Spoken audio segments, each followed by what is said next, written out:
लोकसभा चुनाव जैसे जैसे नजदीक आ रहा है, ऐसे में हर एक पार्टियां और गठबंधन अलग अलग सीटों पर पैनी नजर बनाई हुई है। अलग अलग सीटों पर जातीय समीकरण को भांपा जा रहा है और समझने की कोशिश की जा रही है।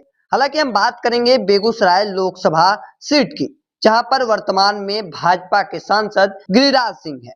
2019 में एनडीए एकजुट था और विपक्ष बिखरा हुआ, लेकिन इस बार राजनीतिक तस्वीर बदल सी गई है।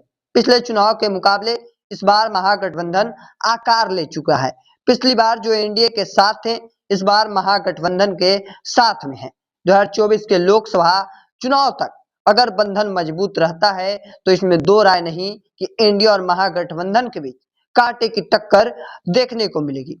हालांकि मुकाबला कितना जोरदार होगा, ये प्रत्याशियों के चुनाव पर भी निर्भर करता है। साथ ही इसमें एक मजबूत आधार जातीय समीकरण होगा। वहीं मोदी मैजिक भी एक बड़ा फैक्टर के तौर पर निकल कर सामने आता है। वर्तमान सांसद ने मोदी मैजिक रथ पर सवार होकर जीत हासिल कर ली। हालांकि सांसद गिरिराज सिंह को दोबारा उम्मीदवार बनाया जाता है तो देखने वाली बात यह होगी, क्या इस बार पार्टी उसी दमखम के साथ उनके साथ खड़ी रहती है या अंदरूनी कलह कहीं दूसरे को मौका तो नहीं बना देगी। महागठबंधन में राजद, जदयू और सीपीआई का वोट बैंक एक होगा। इसका लाभ उन्हें जबरदस्त मिलेगा। वहीं महागठबंधन के उम्मीदवार के रूप में यह सीट सीपीआई के कोटे में जाने की संभावना है। यहां भी प्रत्याशी के चुनाव में जातीय समीकरण का ध्यान रखना जरूरी होगा। दरअसल पिछली बार सीपीआई से चुनाव लड़ने वाले जेएनयू छात्र संघ के पूर्व अध्यक्ष कन्हैया कुमार अब कांग्रेस में जा चुके हैं, तो ऐसे में सीपीआई को अपने पुराने सिपाहसलार के एक चुनाव में करना होगा। वहीं 2019 में आरजेडी यहां से तनवीर हसन को मैदान में उतारा था, जिससे के बाद मुकाबला जो था त्रिकोणीय हो गया। हालांकि यह बात ध्यान देना जरूर होगा कि चुनाव मुख्य रूप से सांप्रदायिक ध्रुवीकरण पर ही होगा। इन बातों के बीच भाजपा के पास जिले में उनकी सरकार द्वारा कराए गए विकास कार्यों के भी आंकड़े होंगे।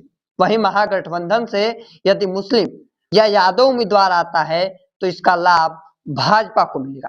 वहीं भूमिहार और कोयरी जाति से उम्मीदवार आते हैं तो इसमें जबरदस्त टक्कर देखने को मिलेगी। हालांकि बेगूसराय लोकसभा सीट पर सबसे ज्यादा अगर भूमिहार मतदाता है तो वहीं मुस्लिम 2.5 लाख से अधिक मतदाता है। 2 लाख से अधिक कुर्मी और कुशवाहा, 1.5 लाख से ज्यादा यादव हैं।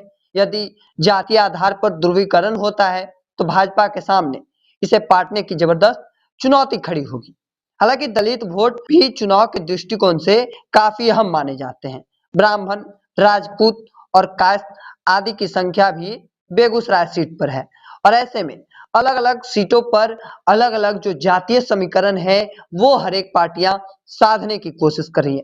लेकिन अगर बेगूसराय की सीट पर देखा जाए तो सबसे ज्यादा सीट पर भूमिहार मतदाता है, करीब 5 लाख से अधिक भूमिहार है और 2.5 लाख से ज्यादा मुस्लिम है। तो ऐसे में सीधा टक्कर भूमिहार बनाम मुसलमान हो सकता है और इसमें यह भी देखना दिलचस्प होगा कि आखिर किस पार्टी से किसे टिकट दिया जाता है। वहीं अगर फिलहाल केंद्रीय मंत्री और सांसद गिरिराज सिंह के क्षेत्र में मजबूत पकड़ बना रखे हैं, हालांकि वे संसदीय क्षेत्र में लगातार नहीं रहते हैं, आमतौर पर लोगों से उनका मिलना जुलना भी कम है, इसको लेकर नाराजगी भी है। इनकी तुलना में राज्यसभा सांसद राकेश सिन्हा क्षेत्र में ज्यादा सक्रिय है। इसके बावजूद गिरिराज सिंह भाजपा के प्रखर हिंदुवादी नेता है और अपने विवादों की वजह से लगातार चर्चे में बने रहते हैं।